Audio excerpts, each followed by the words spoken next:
Good afternoon, you ruddy lovely people. Daniel Levy steps down as Tottenham Hotspur chairman. That was the massive news that broke last night and came out of nowhere, really, like a Randy Orton RKO.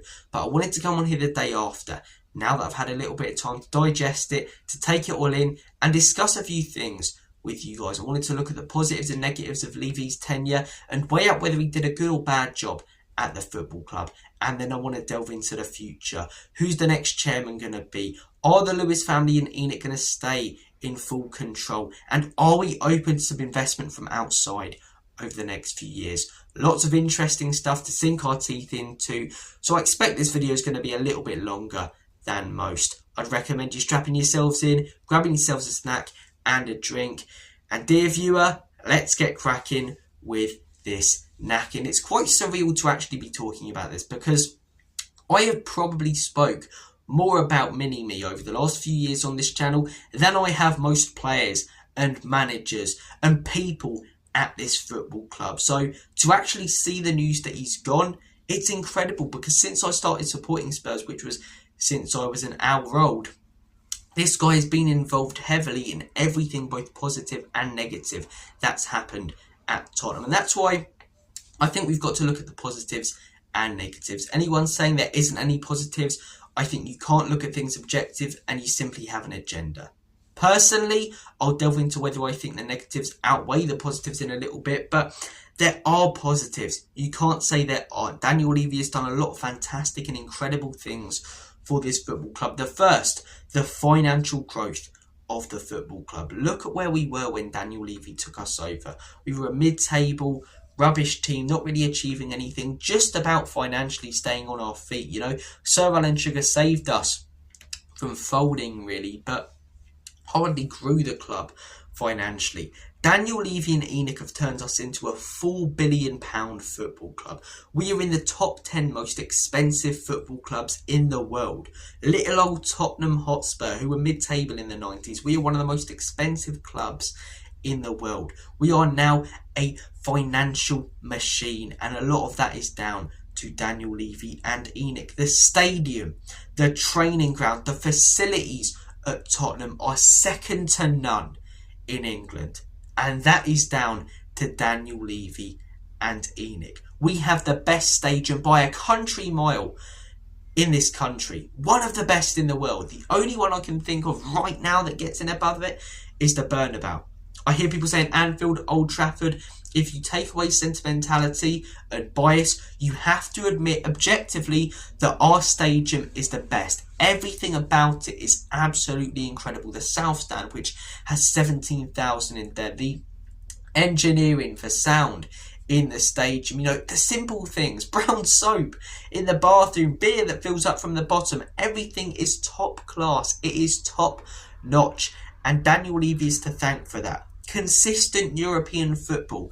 That was one of Levy's big aims when he walked in the door, and for the most part he's delivered it. 90s, we weren't in Europe during the 90s. In the 80s, past 84, we struggled to get into Europe. We were a mid-table club then. The success with trophies and silverware was far better, and I'll get into that more when I discuss the negatives, but we weren't really a European club. We had a lot of European history, but in the 90s especially, we weren't really a European club. Late 2000s, early 2010s, late 2010s, early 2020s, mid-2020s, Daniel Levy's had us consistently in Europe. Most of the time in the Champions League, occasionally in the Europa League, and we've got him to thank for that. The club financially has grown, the worldwide fan base has grown, certain signings that he's made as well. I'll get into the transfer strategy more with the negatives because I do think it's a problem. But when it has worked, it's worked. Dele Alli, Heung-Min Son, bringing in these players for unbelievably cheap amounts of money.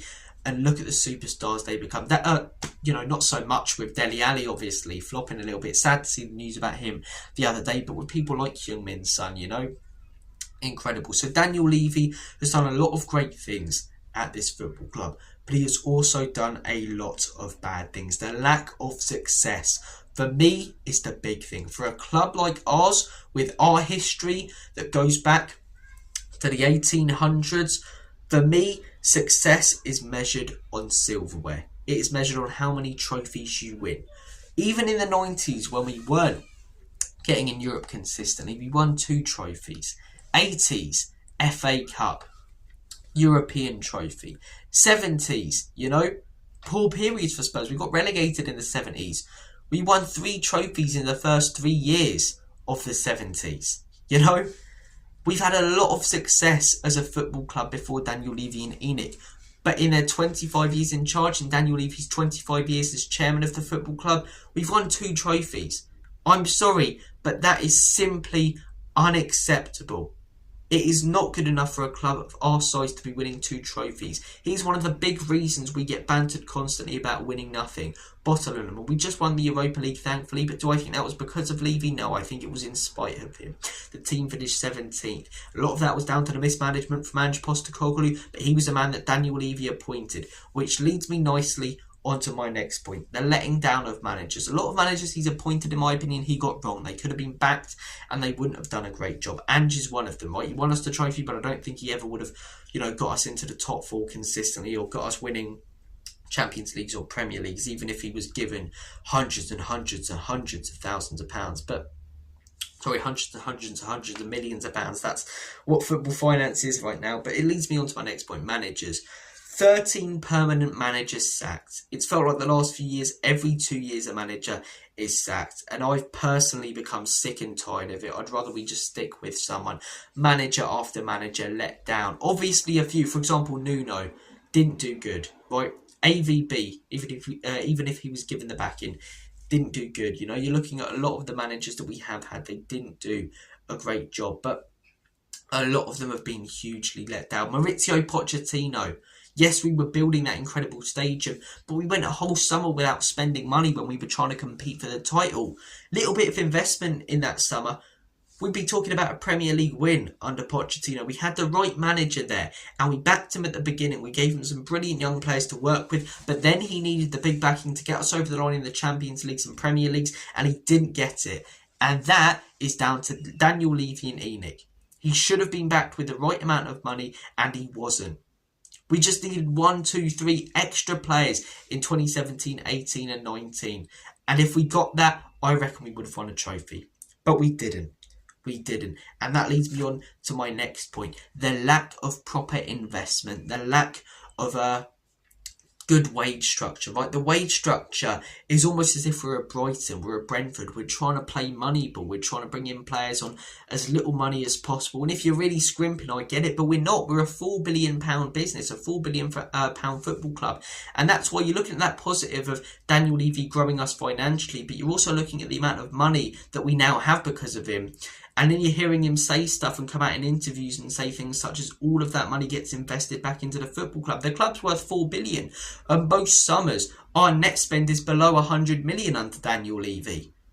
I'm sorry, there has been a huge lack of investment in the team, lack of backing of managers from Daniel Levy, and broken promises and lies about all the money that comes from concerts, from NFL games going straight back into the football club and the team and what happens on the pitch, because it simply hasn't. It hasn't, and that is down obviously to Joe Lewis, to ENIC, but Daniel Levy is the chairman. He's got 30% control in the football club. He's in charge of the footballing operations, and it's all been about the finances being cushy. It's all, personally been about Tottenham Hotspur the business instead of Tottenham Hotspur the football club. So I thank him for what he's done for Tottenham Hotspur the business, but Tottenham Hotspur the football club is way more important to me than Tottenham Hotspur the business. Do I get excited if I hear that Spurs have made £100 million from an NFL tour? No. Do I get excited when Spurs sign a great player? Yes. Which is why it's been frustrating to hear these constant announcements and statements from the club about how much money they've made from these NFL games, from the go-karting, from these concerts, from all of these great things that happen in the Spurs, and then the lack of investment in the team. Summer after summer hearing we tried, but we couldn't get in the players that we wanted. We tried, but we didn't have the money. Rubbish. You did have the money. So for me, the negatives outweigh the positives, and that is the reason why I have been Daniel Levy out and ENIC out over the last few years. It's not all Daniel Levy, but a lot of it is, and that is why I am glad that he's gone. So Daniel, thank you for the phenomenal facilities. Thank you for the phenomenal stadium. Thank you for the financial growth of the club and the security we will now have for years. And you have enabled us to kick on. You have enabled us to kick on. Daniel Levy has got us to that point where we can go to that next level, but it's never felt like he was the guy to take us there. It's never felt like he was the guy to actually get us to that next level. But he's gotten us to the point where now, if we get the right appointments in at board level, we can go to that next level. Because thanks to Daniel Levy, we are nowhere near any FFP struggles. You can't do what Chelsea and Man City did years ago. You know, go out there and splash out summer after summer 500 million and win league titles and Champions Leagues. But we are going to be able to spend a lot more money without even being close to any FFP fines or regulations, thanks to Daniel Levy and his stinginess, basically. So Daniel Levy has got us to the point where we can kick on and be one of the biggest hitters in the football world over the next few years. We're already one in the business world thanks to him, but he's got us to that point where we can be one of the biggest names, one of the biggest clubs in the football world once he goes. But he was never the guy to take us to that next level, because it was always business and finances for his own pocket and for Tottenham Hotspur, the business over Tottenham Hotspur, the football club. Now, the future.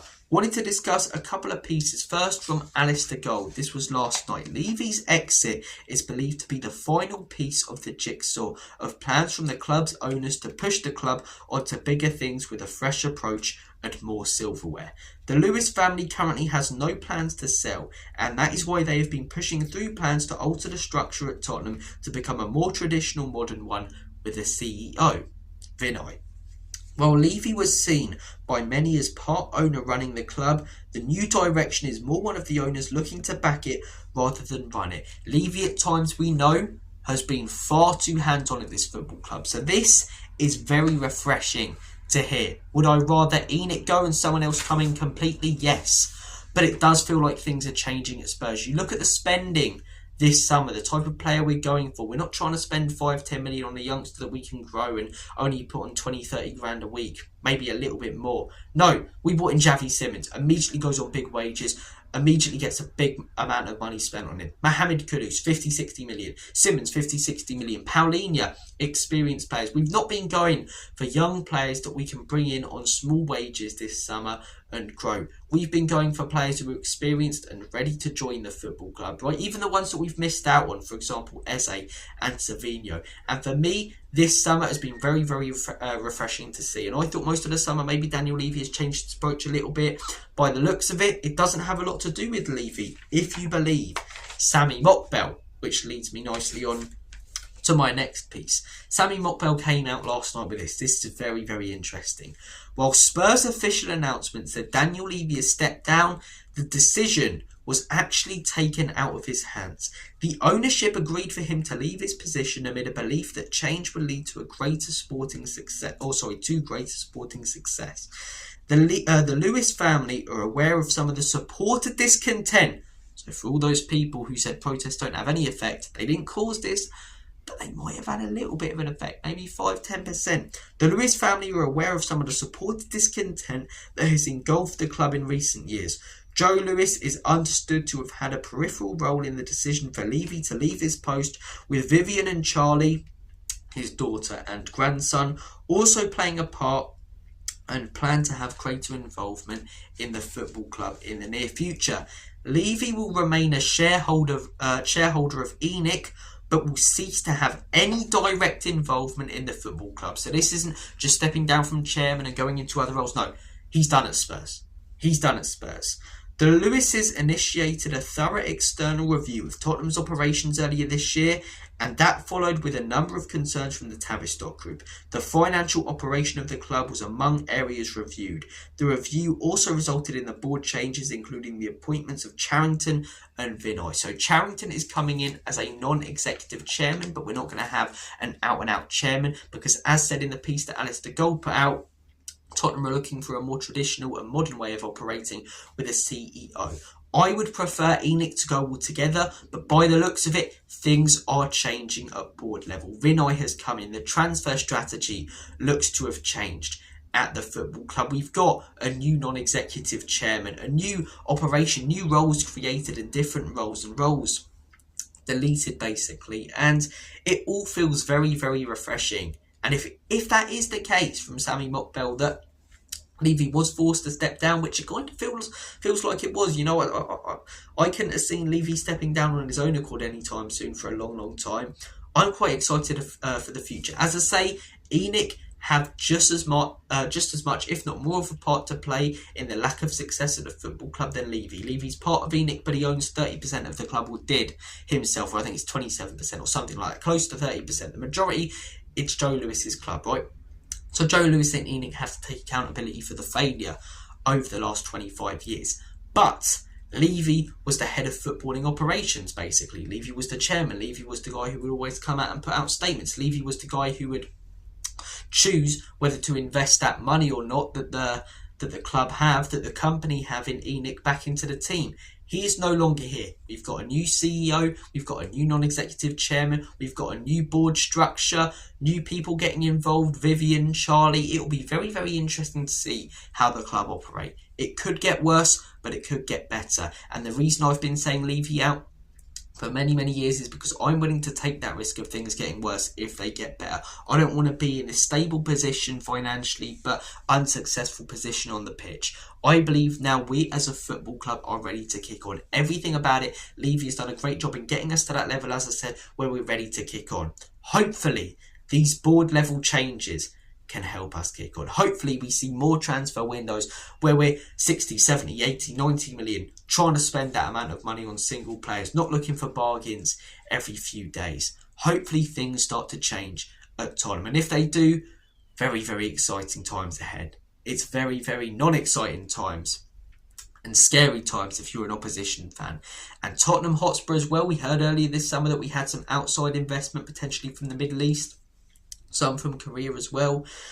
It'll be very interesting to see what happens with that, because we've heard that quite a few companies in Qatar, in Saudi Arabia, have been interested in Tottenham. And look, I do understand people taking a very moral view on that and saying we don't want it, but for me, if you take a moral view on football ownership, you won't enjoy the beautiful game in the modern day. Every single football owner has skeletons in their closet, some more than others, and I would be willing to take on Saudi Qatari investment if it meant success on the pitch. And I can hear people going, well, look at Newcastle, it hasn't changed much at Newcastle. This is where Levy's done a great job. He's set us up so that a Saudi or Qatari investment company, they couldn't come in like Abramovich or I forget the city owner's name. They couldn't come in like they did though, but they can come in and spend significantly more than any other club really, because we are so far away from any FFP trouble. Exciting times for Tottenham. Guys, I'm going to make like a banana and split. Let me know your thoughts and opinions on all of this news. A lot to take in, a lot to digest. I'm still taking it all in, but I wanted to come on here the day after. Bit of a different video to the instant crazy emotional reaction that I gave last night. But yeah, someone check on Brian Daigle again, please. Hopefully he's okay and his ticker's still working. Take care, guys. All the best, and as always and forever, come on, you Spurs.